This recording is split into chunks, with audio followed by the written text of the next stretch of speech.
विकसित भारत का मार्ग जाता है सुशासन से, पर बचाना होगा इसको गरीबी अशिक्षा के दुशासन से। और सरल हो जाएगा यह मार्ग एक राष्ट्र एक निर्वाचन से।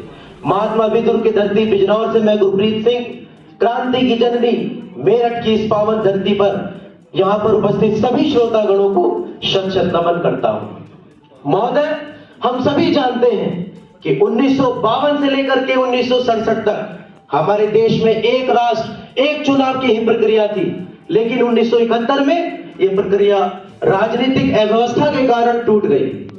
आज जिसका दुष्परिणाम यह हो रहा है कि हमारे देश में औसतन हर 5 महीने में किसी न किसी राज्य में चुनाव आ ही जाते हैं।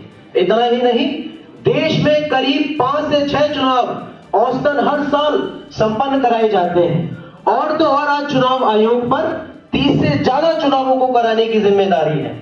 साथियों, यदि लॉ कमीशन की रिपोर्ट को देखें तो 1952 में जिस एक राष्ट्र एक चुनाव को संपन्न कराने में देश का मात्र 10.5 करोड़ रुपए खर्च हुआ था, आज 2024 तक 2024 के लोकसभा चुनाव में वे खर्च बढ़कर 1 लाख करोड़ रुपए तक पहुंच गया है। एक राज्य का चुनाव संपन्न कराने में देश का औसतन 250 करोड़ रुपए खर्च होता है। और यही कारण है कि आज चुनाव आयोग 1999 से लगातार एक राष्ट्र एक चुनाव की बात कर रहा है।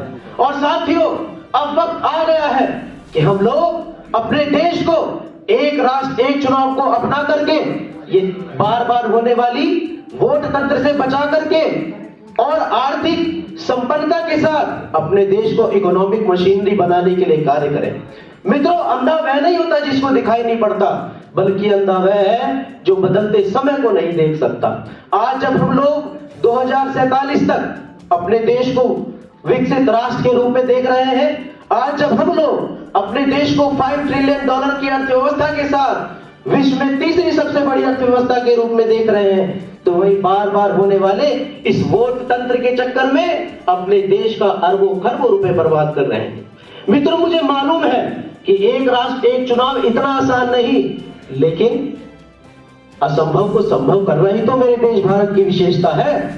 साथियों, मुझे पूरा विश्वास है कि एक राष्ट्र एक चुनाव से, इसके लागू होने से जो हमारे देश की अर्थव्यवस्था को मजबूती मिलेगी, जो हमारे देश की शिक्षा व्यवस्था को मजबूती मिलेगी, वही विकसित भारत के मार्ग का मील का पत्थर साबित होगी।